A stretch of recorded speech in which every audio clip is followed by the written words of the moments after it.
Estamos ¿Cómo estás, Luis? ¿Cómo andan todos? tanto tiempo. Mucho tiempo. ¿Cómo estás vos? Muy bien.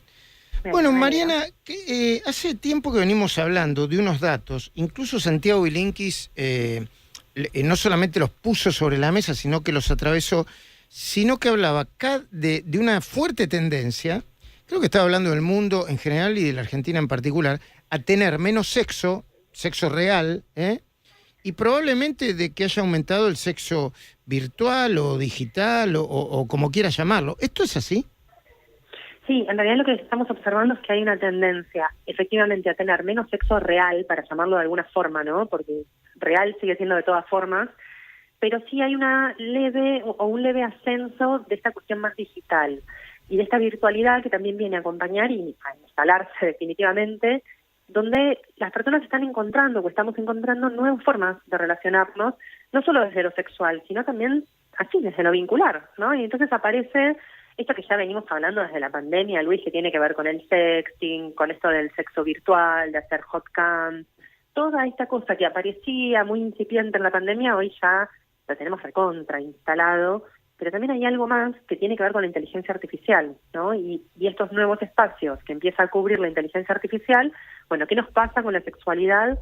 Empieza a abrirse un interrogante. Todavía no lo sabemos, no hay investigaciones porque esto es muy reciente, entonces investigaciones científicas en relación a la sexualidad y a la inteligencia artificial tenemos muy poquitas y muy incipientes por ahora. ¿Y qué te parece a vos? ¿Qué es lo que está sucediendo si no hay datos? En Sí. las consultas que recibís y en los testimonios que procesás?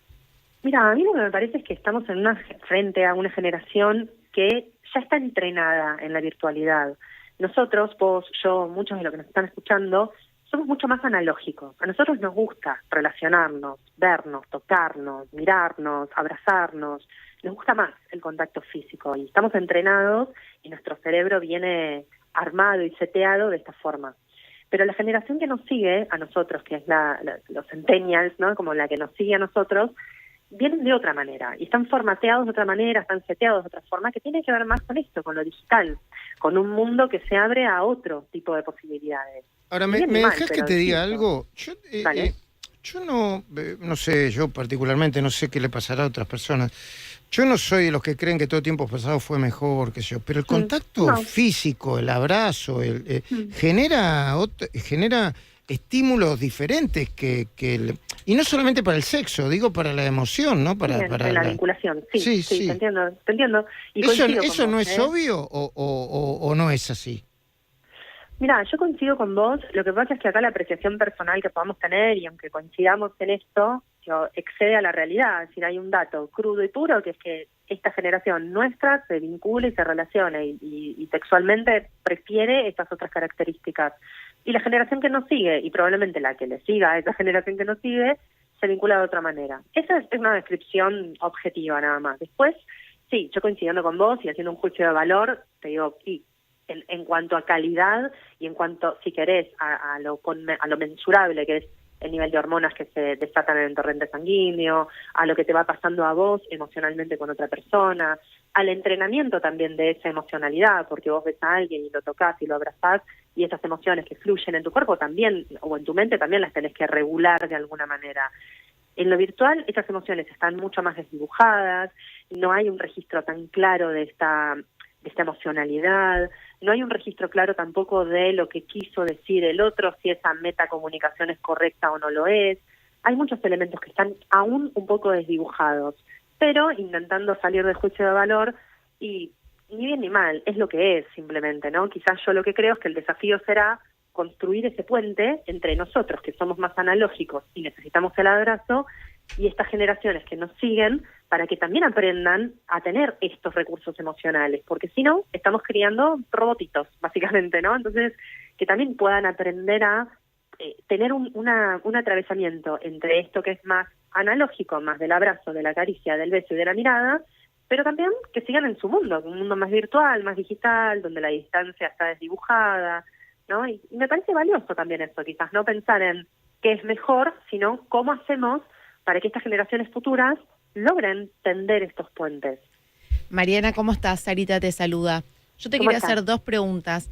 ¿Es real que tener sexo genera tener más ganas de tener sexo y es como que cuando ya no tenés sexo te acostumbras a ser como asexuado y no tenés el deseo y la necesidad todo el tiempo? Sí, estaba esperando tu segunda pregunta, por eso me quedé callada. Sí, efectivamente es así. De hecho, en mis redes yo hablo mucho de esto de el sexo más es más, y tiene que ver con el sistema de recompensa. Cuando mi cerebro identifica que una experiencia es positiva, es gratificante, me dio placer, estuvo buena, divertida, fue, no sé, una experiencia que la rompí toda, me sentí bien, me sentí cómoda, lo más probable es que mi cerebro diga, yo quiero más de esto, yo necesito repetirlo. Y entonces buscas nuevamente esa experiencia. Ahora, también pasa la contraria.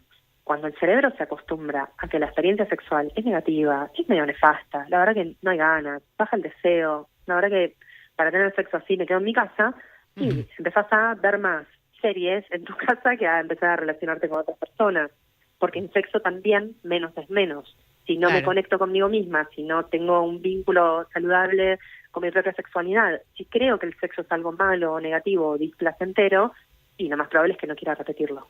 Y la otra pregunta que te quería decir, cuando van a una consulta, ¿van más mujeres o más varones o parejas? Bueno, en mi caso yo soy especialista en parejas, digamos, soy sexóloga y dentro de la sexualidad me especializo en vínculos, entonces por una cuestión sesgada de mi propia profesión yo veo más parejas. Pero en general en todo el equipo de sexología que coordino, quienes más consultan, quienes más están consultando son las mujeres, por suerte, porque eso también significa que estamos frente a un cambio de paradigma, ¿no? Donde la mujer, todo el deseo de la mujer, la sexualidad de la mujer, el bienestar, el placer, quedaba muy relegado. Y estoy hablando de un deseo relegado hace 30 o 40 años atrás. Cuando yo pienso en mi abuela, por ejemplo, y estamos hablando de hace un puñado de años atrás, ¿no? En esas relaciones que mantenían, que eran relaciones probablemente muy displacenteras, donde no encontraban demasiado goce, donde tampoco importaba si tenía un orgasmo o no lo tenía, tampoco tenía registro de su propio placer. No es que estoy hablando de mi tatarabuela, digo, estoy hablando de mi abuela, ¿no? Y de esa generación. Entonces, el hecho de que hoy estas personas puedan venir y que las mujeres podamos tomar esa bandera de nuestro propio placer, me parece que habla muy bien de nosotras y de dónde estamos ubicadas.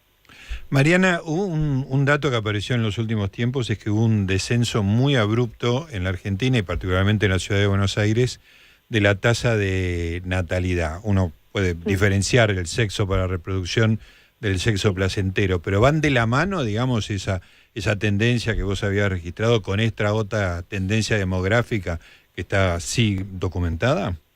Mira, yo te lo podría poner como una de las variables posibles, pero dentro de una escala multifactorial. No lo pensaría como lo único posible para creer que bajó la tasa de natalidad es que no hay tanto sexo. Sí creo que es una variable posible, pero quizás se lo atribuiría a factores también contextuales, económicos, que tienen que ver con la vivienda, ¿no? Digamos, habitacionales.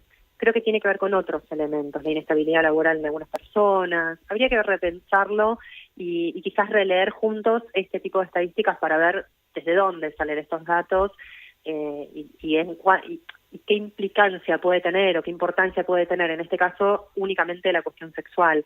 Yo creo que sexo las personas siguen teniendo, digamos, esto es, por lo menos, esto es mi estadística personal de lo que veo en mi consultorio, la gente sigue teniendo relaciones.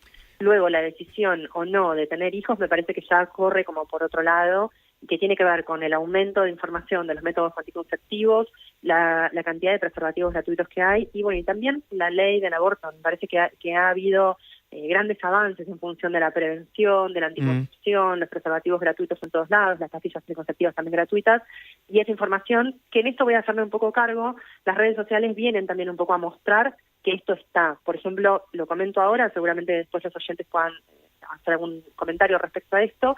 Los preservativos, por ejemplo, los cubren obligatoriamente las obras sociales o las prepagas por ley. Son 30 preservativos mensuales para cualquier persona que los pida. Y esto es gratuito. Digo, no tenés que ir a la farmacia a pedirlos y gastarte una fortuna en preservativos. El método anticonceptivo está y es gratis. Lo tenés que pedir a tu obra social. Entonces, estos datos, que son datos chiquitos, que por ahí no es que el aumento demográfico se ve afectado porque el preservativo es gratis, pero van sumando en esa montañita de información en la que nosotros podemos pensar las variables que me llevan a un dato duro y concreto, digamos. Mariana Kers, bueno, te esperamos junto a Fiamma Curtosi el sábado en la Feria del Comer, el sábado a las 17:30 en el auditorio de Margen del Mundo, acá, Y por supuesto que siempre agradecidos de que nos puedas visitar y escucharte con mucha atención, ¿sí? Siempre es un placer, Luis, y gracias a ustedes, a todo el equipo. Nos vemos entonces en la feria, junto con Fiamma, por supuesto. Les voy a subir ahora una historia para seguir hablando de estas cosas ahí en redes sociales, así podemos seguir charlando de ¿Te esto. recordá cómo te ubican en redes sociales? Claro, lic de licenciada, lic.marianakers. Mariana Kers, que es K-E-R-Z. S-Z. Mariana Kers, K-E-R-S-Z. Gracias, Mariana. Perfecto. A ustedes, un